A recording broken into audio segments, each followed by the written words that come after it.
Awas wahai orang tua, kalau dia melakukan zina gara-gara Anda melarang menikah, Anda dapat dosa pertama sebelum sang anak. Alangkah banyaknya orang tua yang mempersulit pernikahan anaknya, alasannya apa? Kamu masih sekolah belum selesai, selesaikan dulu sekolahmu nak. Dia tuh bingung karena syahwatnya bergolak, kemudian sudah dekat sama seseorang, sama ibunya harus selesaikan kuliah, setiap hari bertemu dan teleponan, iblis berbisik, iblis berisik. Akhirnya sudahlah nunggu nuruti kemauan ibu, sebab saya pun minta nikah tetap tidak diperkenankan. Sudah, akhirnya benarlah sang anak nanti dapat gelar sarjana ekonomi, sarjana apapun plus zina, ibunya masuk neraka dulu. Ketahuilah Allah Maha Luas dengan pengampunannya. Jika ada orang yang berzina dengan segala kehinaan, ketahuilah kalau dia benar-benar tobat kembali kepada Allah, akan diterima tobatnya oleh Allah. At-taibu minadz dzambi kaman la dzamballah. Orang yang bertobat dari dosa seperti orang yang tidak pernah punya dosa. Tobat yang sesungguhnya, mungkin dia adalah seorang pelacur. Maka dari itu jangan sekali-kali Anda merendahkan orang lain. Bisa saja dibalik orang itu menjadi orang mulia lalu Anda dihinakan. Dia berzina, mungkin berzina, melakukan kehinaan, na'udzubillah. Akan tapi lihat, itu masa lalu mereka. Bisa saja setelah itu tobat, menangis, menyesali dosa. Setelah itu bisa menjadi seorang soleh, bahkan bisa menjadi wali kutub. Karena pembatasnya adalah tobat itu sendiri. Tobat itu menyesal, benci dengan kejadian yang lalu. Dia betul-betul benci, menyesal dan menyesal. Kalau ingat, menangis dan menangis. Ada tobat dusta, tobat palsu. Dan kita menemukan orang-orang yang dulunya adalah di kubang kehinaan zina, tapi ternyata setelah tobat menjadi orang yang sangat menjaga dan terhormat dia. Nah ini Allah Maha Pengampun. Kalaupun ada yang mendengar suara ini adalah hamba yang sering terjerumus dalam perzinaan, ketahuilah Allah Maha Luas dengan pengampunan. Dengan catatan Anda menyesal dan berjanji tidak mengulangi, sebesar apapun dosamu, maka ketahuilah pengampunan Allah lebih agung daripada dosamu, wahai hamba yang berdosa. Hanya syaratnya Anda memohon kepada Allah, menangis dan menyesal Adapun tanda penyesalan yang sesungguhnya sederhana. Anda jangan cerita kepada siapapun tentang masa lalumu yang buruk. Ini, hei hamba yang pernah kepleset dalam zina, tanda tobatmu itu benar. Anda tidak boleh cerita kepada siapapun dari bangsa manusia, termasuk laki-laki yang bakal menikahimu. Ini kebodohan, berkedunguan seorang wanita yang kepleset dalam zina diceritakan kepada manusia yang lain. Termasuk orang yang bakal menikahinya dikasih tahu, terhinalah wanita itu. Sebab itu dosa kepada Allah, manusia tidak berhak untuk tahu. Ini dosa kepada Allah, cukup Anda mengadu kepada Allah. Pak Hakim pun tidak perlu tahu, sehingga tidak disunahkan ikrar mengakui perzinaan. Bahkan kalau ada orang pernah mengaku perzinaan kepada hakim, disunah ditarik ikrarnya. Karena apa? Dosa itu hendaknya ditutup, bukan untuk disebarkan. Maka manusia dungu, dan dia bukan tobat yang sesungguhnya. Katanya dia tobat, tapi dia tidak pernah malu menceritakan masa lalunya. Tutup masa lalumu dan berperanlah engkau sebagai seorang solehah yang tidak pernah kenal dunia itu. Caranya hijrah dari tempat itu. Agar Anda mulai, sehingga dalam hukuman zina adalah taghribu amin, dijauhkan 1 tahun agar dia tidak dikenali oleh orang sebagai berzina, dan itu harus ditutup. Dan siapapun dari kita yang mendengar berita, Anda mungkin dengar orang yang mengadu kepada Anda punya kewajiban menutup. Haram bagi Anda bercerita kepada siapapun tentang orang tersebut. Harus ditutup yang namanya zina. Sehingga dengan bisa menutup ini adalah tanda diampuni oleh Allah. Dan menyesal dosa syahwat kepleset, tapi Allah Maha Pengampun. Jangan ceritakan kepada siapapun dari bangsa manusia. Menyesal dan menangis. Dan jangan ceritakan, sudah selesai tutup. Berperanlah sebagai seorang yang soleh seperti tidak pernah kenal zina. Berperanlah sebagai wanita yang solehah seperti tidak pernah kenal zina. Tapi masa lalu itu masa lalu, dahulu ketahuilah tobat menghapus itu semuanya. Kalau Anda paham, itu maknanya. Cuman kedunguan sebagian orang, lihat bercerita, dungu dan dungu. Dosa kepada Allah. Karena apa? Kenapa kok hendaknya ditutup? Nabi mengajari. Lihat, ini kalau sudah bicara zina saya agak panjang sedikit. Karena banyak kebodohan orang gara-gara perzinaan menjadi rendah semua. Keluarganya jadi rendah semuanya. Sebab semua dosa itu kalau dia tobat itu akan mudah hilang. Orang kafir masuk Islam namanya mu'allaf, bangga anaknya. Ibu saya mu'allaf masih bangga. Tapi kalau seorang anak pernah dengar ibuku berzina, sampai keturunan pun itu nempel di jidat. Ayo. Karena hina betul yang namanya zina. Dan zina tidak akan dilakukan kecuali oleh orang rendah. Wanita Arab Hindun suatu ketika diajak baiat oleh Rasulullah. Wanita-wanita, wahai wanita Arab muslimah, ayo berbaiat kepadaku. Berbaiat untuk apa ya Rasulullah? Berbaiat untuk beriman kepadaku, Allah kepadaku. Apalagi ya Rasulullah? Berbaiat untuk tidak mencuri. Baik ya Rasulullah, kami berjanji untuk tidak mencuri. Berbaiat apalagi ya Rasulullah? Berbaiatlah kalian wahai wanita untuk tidak berzina. Hindun sebagai seorang merdeka, seorang Arab mulia, kaget mengangkat suara, ya Rasulullah atas dil hurratu. Ya Rasulullah, apakah kebayang orang seperti kami ini berzina? Orang mulia susah berzina. Hanya wanita rendah pelaku zina, laki-laki rendah melakukan zina. Orang mulia susah melakukan berzinaan.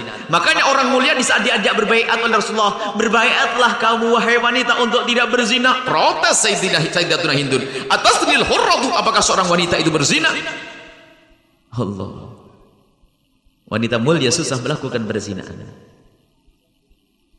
Akan tapi ketahuilah, kalau ada orang pernah terpeleset, itu adalah masa lalu, saat mereka belum kenal kemuliaan. Tapi kepada siapapun yang mendengar suara ini, jika anda pernah kepeleset dalam zina, ayo kembali kepada Allah. Sehingga waktu ada orang datang kepada Nabi, Nabi berusaha menutup. Makanya perzinaan hendaknya ditutup dan ditutup dan ditutup. Nabi mengajari, ada Ma'is datang kepada Rasulullah, ya Rasulullah, qad halaktu faqad zanaitu fatahhirni, ya Rasulullah, aku hancur ya Rasulullah, kepleset. Aku telah berzina Rasulullah, maka sucikan aku ya Rasulullah. Minta dihukum oleh Rasulullah. Nabi mengatakan, la'allaka lamasta. Oh, barangkali kamu hanya cukup pegang-pegangan. Tidak, ya Rasulullah, aku melakukannya. Nabi mengulangi, la'allaka qabbalta, mungkin hanya mencium saja. Tidak ya Rasulullah, aku melakukan. La'allaka fakhata, mungkin tidak sampai masuk. Tidak ya Rasulullah, aku melakukannya. Sampai 4 kali. Nabi mengajari menghindar, tapi dia masih mengaku. Lalu Nabi, afi aklihi syai', Nabi mengatakan, apakah dia gila? Dia jadi menutup aibnya kok masih cerita terus, apakah dia gila? Tidak ya Rasulullah. Ya sudah, kalau begitu kau hukum dia. Maka para ulama setelah itu memahami bahwasanya isyarat dari Nabi itu, kalau ada orang kalau ada orang kepleset zina, hendaknya ditutup, tidak diajukan ke mahkamah. Tidak disunnahkan untuk minta cambuk. Ada ustadz yang tidak mengerti syariat. Kalau kamu berzina, kamu harus minta dicambuk sana, biar diampuni oleh Allah. Dosa kepada Allah bisa cukup menangis di tempat yang gelap sana, di tempat yang sepi. Tidak harus dicambuk. Nah ini nggak ngerti. Sebab kalau sudah dicambuk itu, lihat apa?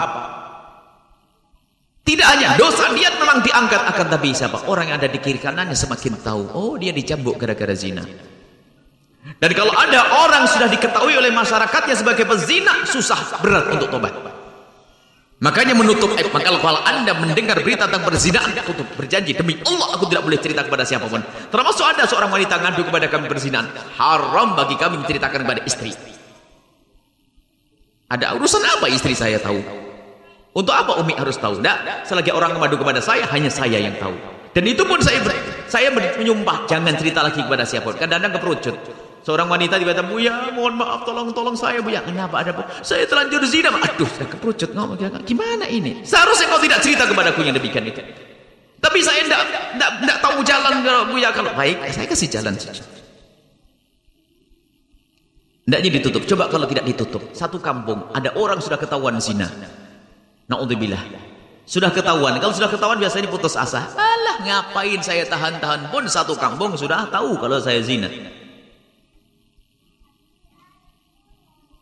Anda pun ternyata mencibir kepada dia, hei bezina, awas suamimu aku akan kugoda. Bisa berjanji begitu. Karena dia sudah busuk. Tapi kalau orang itu tertutup, lihat, di kampungnya masih dianggap sebagai orang mulia, dia susah melakukan berzina. Kalau masih punya rasa malu. Yang jadi masalah kalau sudah putus asa. Coba Anda melihat, na'udzubillah, semoga Allah mengampuni, misalnya pelacur misalnya. Pelacur kalau sudah di kampung, sudah sebagai pelacur, sudah nggak malu lagi. Berangkat sore sudah ketahuan dengan dandannya. Mau kemana? Ya sudah, mau dagang. Sudah biasa, karena apa? Sudah diketahui oleh masyarakatnya sebagai bezina. Dan untuk tobat berat itu semuanya. Biasa kalau kami bicara masalah ini, karena permasalahan ini sangat berat sekali. Dan banyak kejadian di sana sini. Zina adalah hina. Zina adalah rendah. Maka dari itu, wahai hamba Allah, hindarkan anak-anak kita dari zina. dengan masukkan mereka kepada pendidikan yang benar, hindarkan anak kita dari zina dengan mempermudah pernikahan. Jangan mempersulit pernikahan, wahai hamba-hamba Allah, hai para ibu, jangan kau jerumuskan anakmu ke neraka. Di saat anakmu sudah butuh nikah, hendaknya kau nikahkan, jangan kau tunda. Belum kuliah, Buya, enggak pakai kuliahnya nanti setelah menikah. Belum bekerja, nanti akan ketemu pekerjaannya. Sebagai orang tua kadang susah. Awas wahai orang tua, kalau dia melakukan zina gara-gara Anda melarang menikah, Anda dapat dosa pertama sebelum sang anak. Alangkah banyaknya orang tua yang mempersulit pernikahan anaknya, alasannya apa? Kamu masih sekolah belum selesaikan dulu sekolahmu, nak. Dia tuh bingung karena syahwatnya bergolak, kemudian sudah dekat sama seseorang, sama ibunya harus selesaikan kuliah, setiap hari bertemu dan teleponan, iblis berbisik, akhirnya sudahlah nunggu nuruti kemauan ibu, sebab saya pun minta nikah tetap tidak diperkenankan. Sudah, akhirnya benarlah sang anak nanti dapat gelar sarjana ekonomi, sarjana apapun plus zina, ibunya masuk neraka dulu. Ini hati-hati, urusan berzina adalah rendah. Nikah macam-macam. Kita menikahkan anak-anak di pondok, ada yang umur 17 tahun mau nikah, 18 tahun nikah. Oh nikah. Makanya saya marah kalau ada anak santri melanggar Allah, saya marah. Kalau ada anak santri ingin nikah, saya carikan. Ayo, ya, bersyukurlah jadi santri yang cepat dinikahkan. Ayo, jadi santri tak nikahkan lambat-lambat nggak boleh. Nikah, karena halal. Sebab kalau tidak halal, haram dibuka. Naudzubillah. Saya tidak. Apalagi namanya perzinaan, kehinaan. Akan tapi kepada hamba yang pernah kepeleset dalam zina, ingat Allah Maha Pengampun, jangan sampai Anda masuk bab putus asa. Sebab kalau ada orang putus asa dosanya lebih gede daripada dosa itu sendiri. Sehingga akan menjadi pezina, pelacur. Sebagian ada orang karena kedunguannya. Misalnya apa? Kenapa kamu jadi pelacur? Ini kisah nyata. Ada satu kisah seorang pelacur. Gimana kisahmu jadi pelacur? Karena saya diperkosa oleh paman saya. Pamanmu memperkosa adalah hina. Tapi apakah setelah diperkosa sudah putus asa pun saya sudah tidak perawan? Urus saya dengan keperawanan.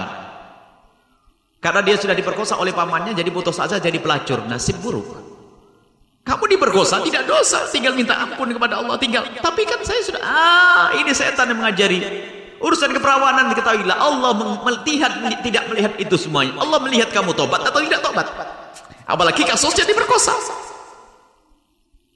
Gara-gara tidak ada keperawanannya, makanya dulu pernah suara di kota ini juga kalau tidak salah, mau dilihat tentang keperawanan, tidak tahu di sekolah. Wah, ini adalah program menjerumuskan ini. Kalau ada orang berzina pun harus tutup, sekarang mau dilihat perawan atau tidak perawan. Ini model apa ini? Maka ilmu syariat itu harus ditegakkan saat itu ada. Jadi ketahuilah, kalau ada bezina di tengah orang-orang soleh, dia tidak akan kelihatan bezina, dia akan menjadi orang soleh. Kalau ada seorang perempuan berzina lalu bertobat masuk di kalangan orang soleh, tidak akan tampak berzinaannya, bahkan dia mungkin lebih solehah lagi. Jadi tugas kita adalah menutup. Lalu apa selangkah selanjutnya orang-orang tersebut adalah di samping menyesali, menutup aibnya. Tidak boleh bercerita kepada siapapun, berperanlah menjadi seorang soleh. Saya satu contoh penutup, dan ini kenyataan. Suatu ketika ngisi di sebuah LP, lembaga masyarakat, ada seorang laki-laki itu menangis dan menangis. Subhanallah. Laki-laki menangis dan menangis. Rupanya menangisnya adalah memang menangis tobat, tapi dia keluarnya masih lama. Cuman yang menjadikan penyesalan saya lebih besar lagi, Buya, saya telah menjerumuskan 2 adik perempuan saya untuk menjadi pelacur. Saya lihat wajahnya laki-laki ini adalah wajah seorang yang ganteng. Ganteng wajahnya. Ada dikiaskan, berarti adik-adik perempuannya adalah wanita yang cantik. Berarti fitnahnya sangat besar. Saya berkata, di mana adikmu? Buya ada kerja di ini, pelacur di sini, panggilan hotel. Bisa datang kepada saya? Saya sangat senang kalau dia bisa datang kepada saya. Baik, saya akan hubungi adik saya. Dari 2, yang 1 datang. Tidak saya sebut, tentunya ini adalah aib kalau tidak menyebut namanya dia. Dan saya pun minta tolong kepada orang tersebut, saya akan ceritakan tapi tidak saya sebut namamu. Nak, kau adalah orang solehah. Akhirnya yang datang 1. Yang datang 1 bingung caranya bagaimana. Kau tinggalkan tempat tersebut, kau pergi ke tempat yang jauh. Dan berjanji menangis, saya berjanji. Saya bilang bahasanya, masalah keperawanan Allah akan mengganti semuanya. Yang penting kau takut kepada Allah. Dan saya sebenarnya melakukan itu benci, ya Allah. Buya, baik. Kamu sudah punya iman. Saya suruh pergi ke tempat yang jauh. Kamu cari tempat yang sekiranya dekat dengan orang-orang baik di sana. Subhanallah, berperanlah sebagai orang baik. Jangan bercerita apapun. Kebetulan di situ ada family dan kerabatnya yang tidak tahu kasus ini. Dia duduk di situ. Tanya tidak sampai 1 tahun dilamar sama orang. Dan dia tidak boleh cerita ke bapaknya, tak tanya beri kabar, Buya saya menikah. Alhamdulillah. Akhirnya datang sudah punya anak 2, setelah itu ceritanya alhamdulillah. Tidak ada yang tahu kalau kau berzina, tidak ada yang tahu, semuanya baik-baik. Karena hendaknya ditutup aib. Aib harus ditutup, selesai. Jangan bercerita. Kemudian yang kedua, jangan sekali-kali Anda menceritakan tentang perzinaan seseorang. Makanya kalau doa nggak cukup, ya Allah jauhkan kami dari zina, nggak cukup, ya Allah jauhkan kami dari gunjing pezina. Gunjing pezina dosanya kayak berzina, naudzubillah. Hati-hati. Kadang itu ngerumpi tuh, oh anak itu lah sama ibunya dulu juga, mbahnya dulu habis semuanya. Wah, nasib ahli neraka. Biasanya itu di majelis taklim malahan yang kayak begitu. Hati-hati. Kalau di pasar paling ngomongi ayam mati, ayam hidup itu. Tapi kalau di majelis taklim kadang-kadang sudah merasa sok bersih. Kalau gunjing paling asik tuh. Astagfirullahaladzim. Haji apaan tuh? Waduh, sering saya lihat di mana. Awas hati-hati, neraka biarpun hadir majelis taklim karena Anda menggunjing. Allahu a'lam bishawab.